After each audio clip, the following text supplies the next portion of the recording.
Hello, everyone, and welcome to the Happiness Journey with Dr. Dan podcast, where every journey is worth living. My name is Dr. Dan, and I'm your host for today's episode. I'm a bilingual neurolinguistic programming and cognitive behavior psychotherapist specializing in anger management issues, both court-appointed and private, marriage and relationship coaching, dissociative disorders, narcissistic personality disorders, depression, anxiety, dream analysis, and also provide life, business, and retirement coaching support. I provide individual one-on-one session in both French or English, and also do group settings. If you need any assistance, reach out to DMV therapy and coaching services at 301-325-1550, and our website can be found on lifecoach.drdanamzallag.com.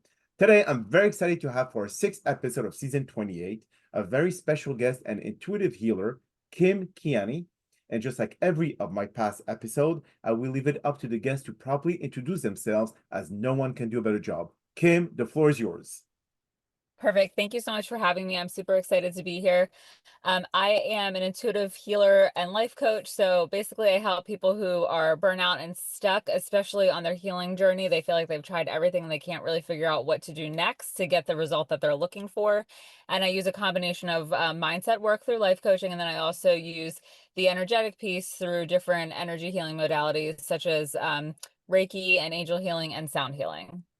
Beautiful. Well, thank you so much for being here today. Now, especially nowadays, we have a lot of people that are going through either mental health issues, physical issues, and so on and so forth. So, when you go in and consider or call yourself an intuitive healer, can you basically just look at them and say, "Hey, you have a problem in this area or that"? I mean, what is the part intuitive that gives you that kind of power, or I would say intuition, to know what's wrong with that person?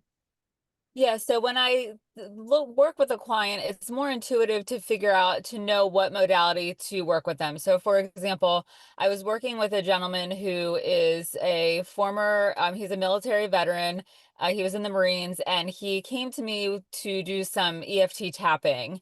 And we did one EFT tapping session, but I could tell that it really wasn't getting the result that I knew that he was looking for or that he was looking for. And so at that point, we sort of switched gears and we started doing more of one-on-one coaching rather than incorporating the tapping into it and doing more just mindset work around some of the beliefs that he has. And I know that there's deeper work to do and that a lot of the beliefs he's dealing with are rooted in childhood traumas, but he's really not quite ready to peel back that layer of the onion yet.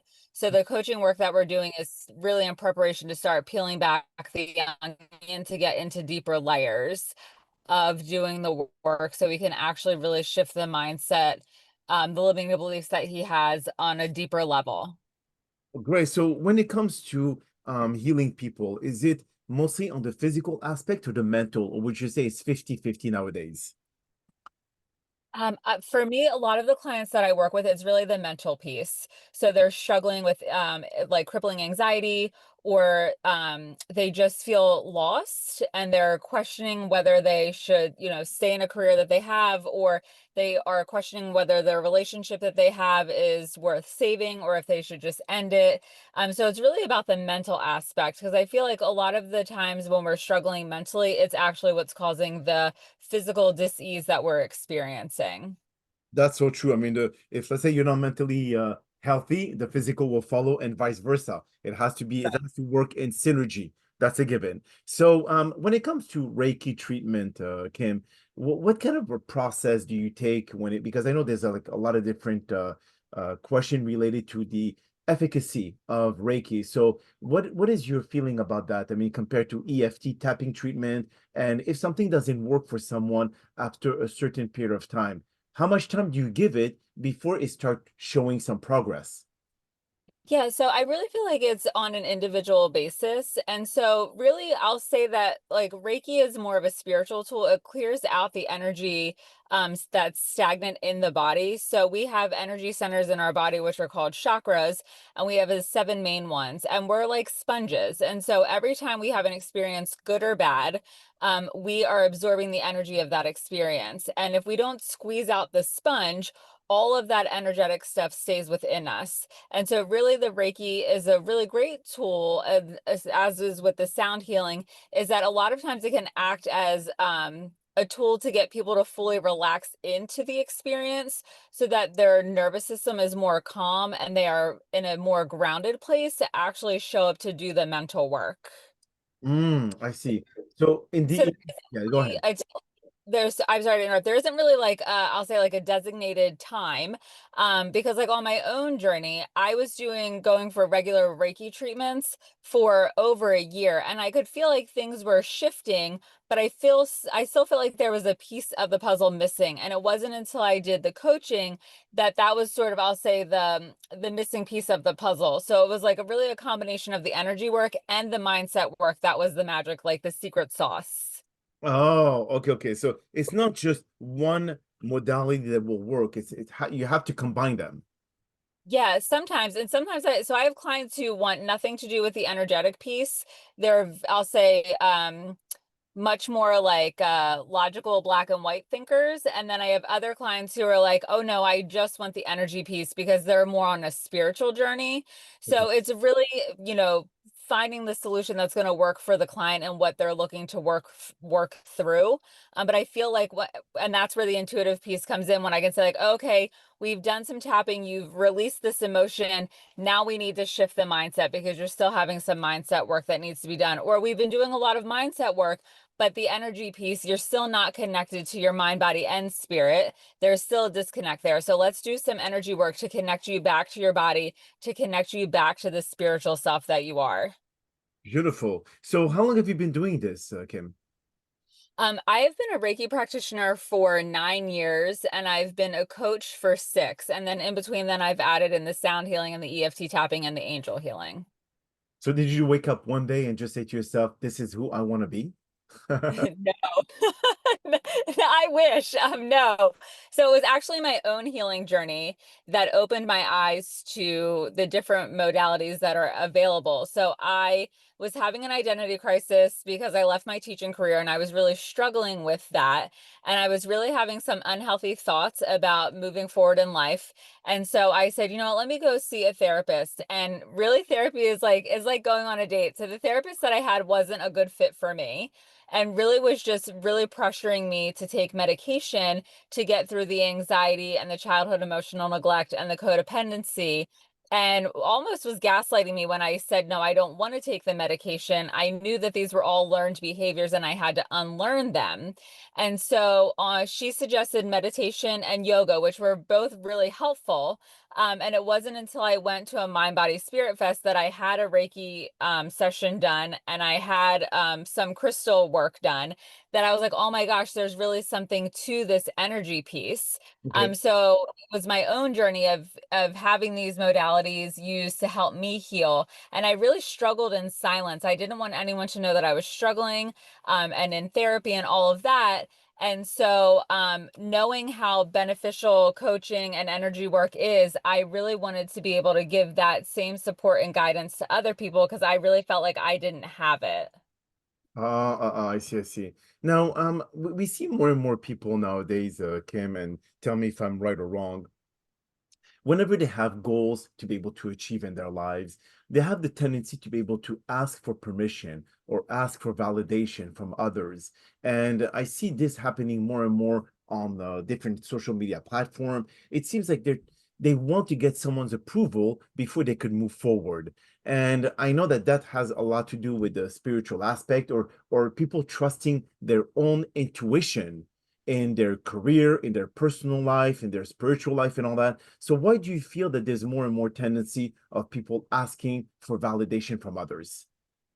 Yeah, I think it's sort of a twofold problem. I think when we're children, we are oftentimes not told that the choices that we are making are the right choices. You know, we're told, "Oh, don't do that. Don't say that. Don't think that. Are you sure you really want to do that? Well, why don't you do this instead?" And it typically is not from a place of ill intent. You know, Okay. our parents, our teachers, our community members, coaches, all of those things, they're doing that thinking that they're giving us guidance, and it's usually with the best of intention. They think that they're doing it because it's going to help us become the best version of ourselves, but what essentially happens is that we stop listening to our inner voice. So Yeah. we're kind of conditioned as children to listen to other people, And also, too, it's because we want to fit in. We don't want to march to the beat of our own drum and then someone say, oh, why are you doing that? You should do this instead. So I think it's a protective mechanism. Mhm. Also, too, it's scary to take risks. It's scary to set goals and work towards them. So if we can have a buffer and someone say to us, oh, don't do that, then we don't have to be vulnerable and show up. And I think now with the day and age that we have with all of the quote unquote experts and influencers on social media, there's so much information out there that says, oh, you want to do this, do it this way. Oh no, don't do it that way, do it this way instead. Oh no, neither of those ways are correct. It's actually option 3. This is the real way to do it. So I just think there's so much noise and we don't want to make a mistake. We don't want to do it wrong. We don't want to have to say, oh, that didn't work, or I failed, or I could have done something differently. So we're waiting for someone to tell us what we can and cannot do. And that really takes our power away, and it really stifles us because we're waiting for someone to give us permission instead of being willing to give ourselves the permission and take the chance and see what happens. Yeah, but then again, Kim, don't you think that for other people to say, I told you so, you should have not done this or should have not done that? Well, this is because the other person who has those dreams to be able to achieve is because they open their mouth about their dream. And as you know, people or others, that is, don't want to be left aside. They want to be a part of a success. And because they are so hesitant to take action in their own lives, they don't want others to be able to take that initiative. So that in Yeah. a way, they project their own insecurity into others, and that in itself causes others to create insecurities where there was none in the first place. So it's kind of like gaslighting in a way. Yes. Absolutely. And I think that's also, part of the thing. And so that's why I say, like, if you're going to set a goal, like, absolutely you should set a goal, but you don't have to tell every single person you're setting the goal. Only share your goals or your hopes or your dreams or your desires with a select few of people, the people who are actually going to encourage you and build you up to keep going, rather than those people who are going to, stamp out your desire and your dream because of they feel intimidated or like lack themselves because they're not taking the action that they want to take. Well, that's unfortunate for a lot of people. So for all those who took risks, just like Elon Musk and all the big entrepreneurs out there, they just basically kept their mouth shut. Yes, or they don't really care what other people think. They don't care about the naysayers. They don't care if someone says to them, "Oh, you made a mistake." There isn't that fear or that worry there. They're not concerned about rejection. They're okay with the no. And a lot of people, it's hard to hear that no. It's hard to face that rejection or that criticism because it triggers something in us to make us feel like we're not enough. That's yeah, the not enough part is definitely a fear that people don't like to face. But is there any way out there that you would recommend for people to start, detaching themselves from what social media says or from other people, what they say about their so-called ideas and so on and so forth? So is there a way for them to train or retrain their mind not to give a rat ass about what other people think? Yeah, so a lot of times so there's a couple things that were really pivotal in my own journey and that have been really mind-blowing for my clients as well. And so we often don't understand what we actually can control. Mhm. We can actually only control, so I can only control what I think, say, feel, and do. I have no control over what other people say, think, feel, or do. I can influence them, but I can't control that. And when we try to control other people, it can become borderline manipulation. So once I recognize that I can only control those 4 things for myself, then I realize, like, okay, I can show up and do this thing. And if it feels right to me, that's all that matters. Because at the end of the day, I can't control what other people are going to think, say, feel, or do about it. So that was really freeing. It allowed me to stop looking for permission from other people and Yes. just really focus what was within my own control. But again, your own control. If let's say, okay, so here's the question, here's the challenge. Let's say someone has great ideas. They start with Yeah. one project and then they fail. And then they start failing a second time. And as you know, the acronym FAIL is first attempt in learning. It's Yes. really a fail aspect of that's it, because you failed in one project that your life is over. But when Right. you face those failure, doesn't that hinder your confidence? And in return, you start wondering if it's really worth moving forward with other project because all the previous one actually failed. Yes. So it just, if it didn't work, it could be a mindset piece. You didn't really have the belief in yourself that you could pull it off, so you self-sabotaged. Or Okay. it could be that the goal was just too far. You didn't do enough baby steps and goal prep to get to the end result. Okay. And so skipping some steps in the middle is what caused it. Or it's also that um, so there are also emotional needs, and I did not create these. These were created by Tony Robbins. Okay. But oftentimes when we set a goal and we don't actually go for it, it's because it doesn't meet those emotional needs. So there are four primary needs that we need, like air, food, and water. And Mhm. the first one is certainty, which another word for certainty is safety, comfort, and control. Mhm. The next one is uncertainty, which is variety or stimulation. The third is significance, knowing that we matter. And the fourth is love and connection. And those two go together. And people will do more for connection than they will for love because connection is safer. It requires less vulnerability. And then there are two fulfillment needs, which are growth and contribution. And typically, when we're setting a goal, it is to grow our own selves, whether it's personally or professionally, and it's to contribute in some way, shape, or form. But what happens is that we don't want to feel uncomfortable. We don't want to let go of that certainty. And when you're trying to achieve a goal, of course, there's going to be uncertainty, variety, and stimulation because you're doing tasks that maybe are outside of your comfort zone. There may be new things like, if you wanted to start a YouTube channel, you have to learn how to do video recording. You have to learn about the different cameras and the microphones, and you have to learn SEO, and you have to learn how to make thumbnails. There are so many things to, starting a YouTube channel or even a podcast. And if you don't have the belief that you are someone who learns things easily, or, you see other people doing it and you're like, oh, it can't be that hard. I can do this. And then you start to do it and it's not as easy as you think. It creates too much uncertainty, too much variety, and we overvalue that feeling of safety, comfort, and control. So that alone, if it's not meeting those four needs and the fulfillment needs, it can cause you to put the brakes on and then start self-sabotaging because it's not going the way that you plan. So there are two camps of people, and most people either overvalue significance, knowing that they matter, or they overvalue certainty, wanting safety, comfort, and control. So if you're trying to reach your goal and it feels way out of control, you're going to shut down because you overvalue that sense of control. Or if you're reaching a goal and you're in that camp of wanting to feel like you matter, and you're not hitting your goal, then you're not going to have that feeling of being significant. So that also can cause self-sabotaging behavior. Oh, yes. And especially like those who, if we take the example of creating a YouTube channel, I mean, when you start with YouTube, don't expect that the next day you're going to become as big as Mr. Beast with 300 million Right. subscribers. So, but the thing is that we're looking too much at comparing ourselves with other people.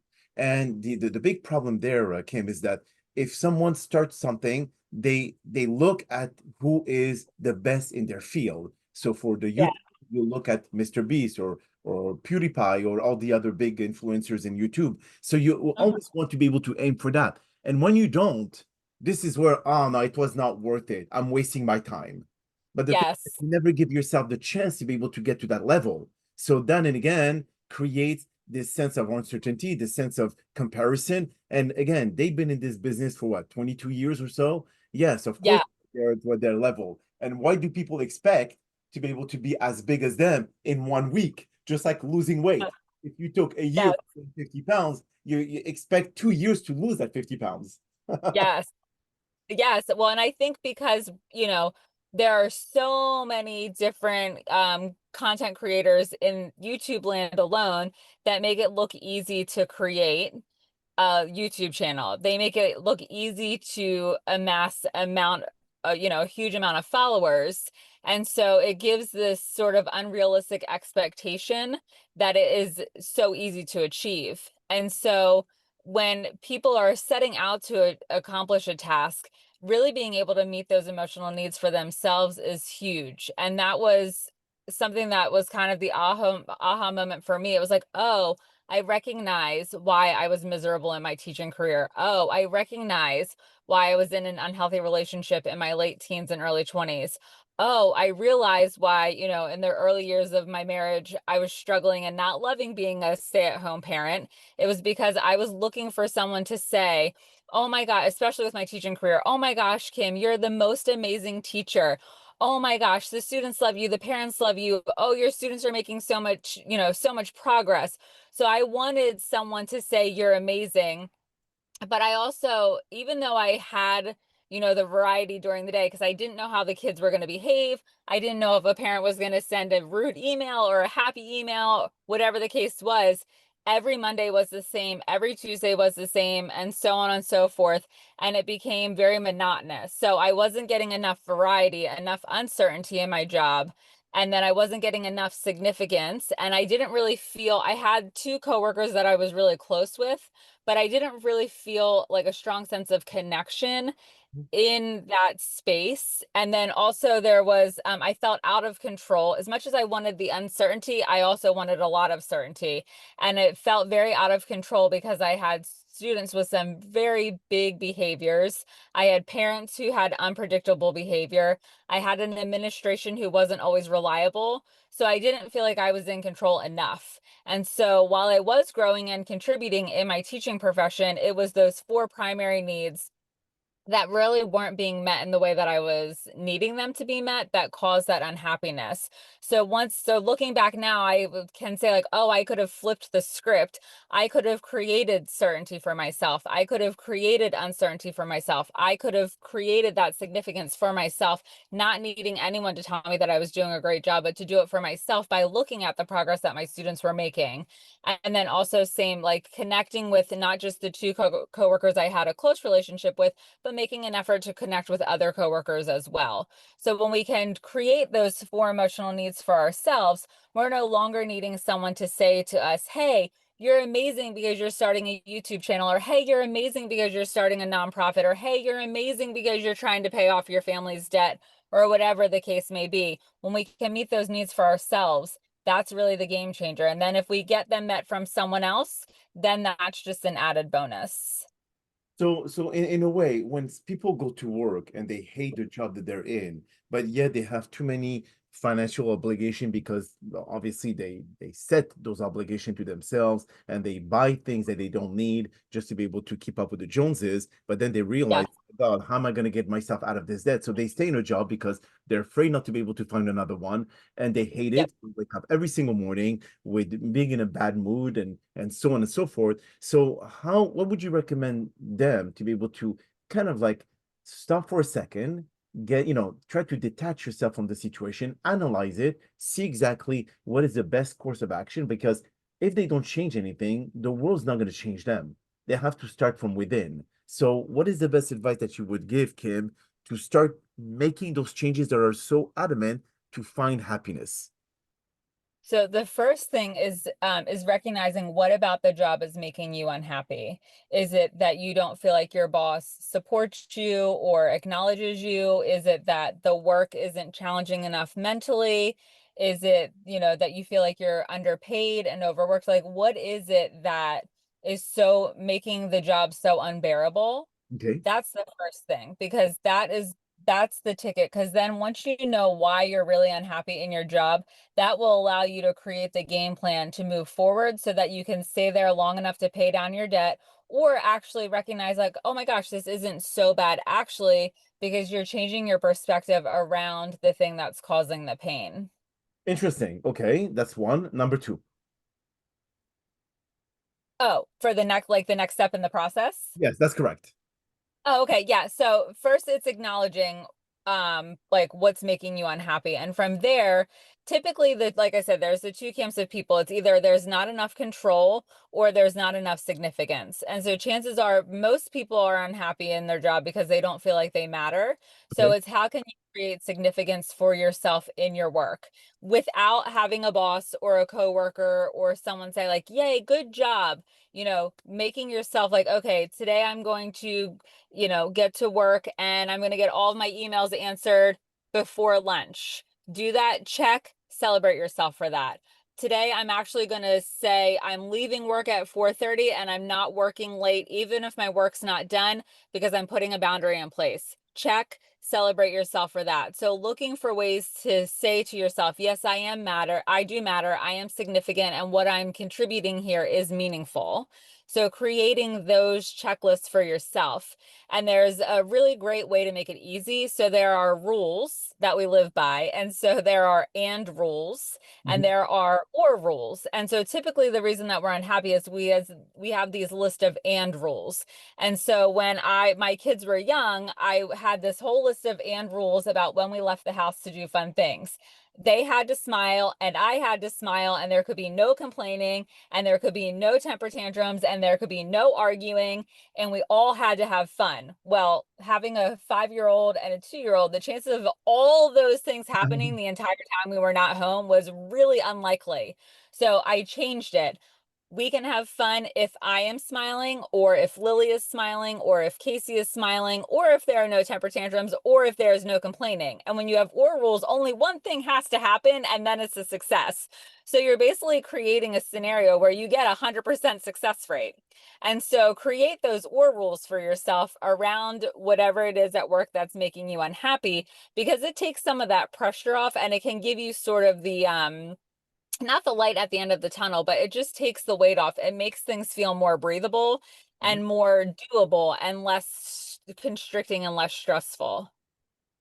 Wow, that's okay. So then, when it comes to establishing new boundaries and being open with yourself and allowing yourself to give, to take some breaks, not to be able to be always on the go, go, go.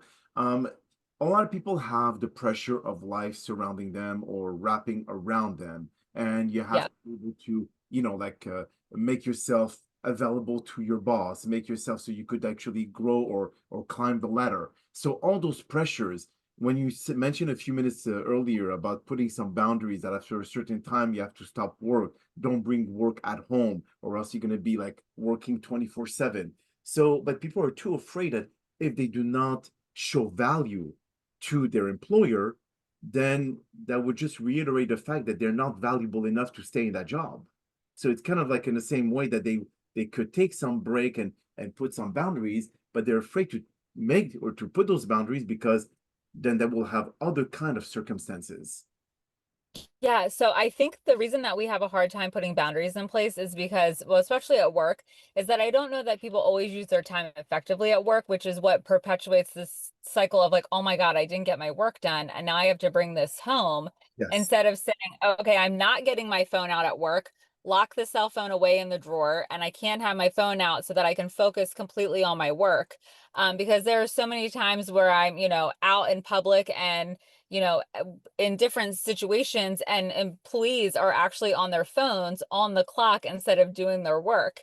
And then it's like, no wonder you didn't get your work done, because you're on your phone, probably social media, looking to see what everybody else is doing, Yes. because that gives that dopamine hit, and it gives that feeling of significance, knowing that you're in the loop and staying connected with everyone. But you have to, prioritize, like, okay, I'm at work, I have to get these things done. And I think it's easy for people to get on their phone and do the things because they're feeling disheartened with work. And they're thinking like, oh, well, my friend, owns their own business and they don't have to come into an office. But most people don't understand that entrepreneurship is not a walk in the park, and they're working probably more hours than someone who's in a regular 9 to 5 at That home on the weekend, 7 days a week. Oh, I agree with you 1,000% on that one, and this has been my journey for the past 40 years. So I So it's was like he talking. thinks the grass is greener on the other side, but it's really not. Yes, I know. But the thing is that even as an employee, there's still, you see people staying at the office till 9, 10 p.m. Yeah, it may be because, as you just mentioned earlier, that because they spend 2, 3 hours on the phone. So if you really narrow down those 8 or 10 or 12 hours that they work with the quality amount of hours that they actually work, that may be just a handful. Yeah. So it's Yeah. in a nutshell. I mean, I think people have to be true to themselves to say, "Oh, look at that! I'm working until 10 o'clock at night." But what really amount of hours out of the whole day have you actually focused on your work? Well, and also too, I think a lot of people put this pressure on themselves that they have to constantly be performing. Mhm. But it's like, did your boss ask you to take that work home? Did your boss ask you to work until 10 o'clock at night? Chances are probably not. And if they did, it's okay for you to say, actually, that doesn't work for me today. Mhm. I'll be able to, work an extra hour here or there, and I'll have this done for you at this time. And your boss really isn't able to ask you to do something outside of what is in your like work contract anyways. I mean, they can, but because it's not stipulated in your work contract, you are allowed to say, actually, that doesn't work for me, or no, I'm not able to do that this time, but here's what I can do. So just because you're saying no to something doesn't mean you can't give an alternative solution. Oh, that's interesting, actually. So, I mean, before we conclude the podcast here, Kim, is there anything that you would like to share with our audience and kind of like let them take this and bring it with them in their daily lives so they could actually start implementing positive actions? Yeah, so I would say start small. Okay. So if you can recognize if so for and most people teeter between the two camps. So situationally, most of the time I teeter in the camp where I want certainty, I want to know that I am in control. But Okay. there are times where I'm in the camp where I want to know that I matter. So if you can figure out what your primary camp is, certainty or significance, Okay. start there. So how can you give yourself that feeling of safety, comfort, and control throughout your workday or throughout your time at home with family, with friends, wherever you feel like life is the most out of control? Once you have that part figured out, then you can add in another emotional need.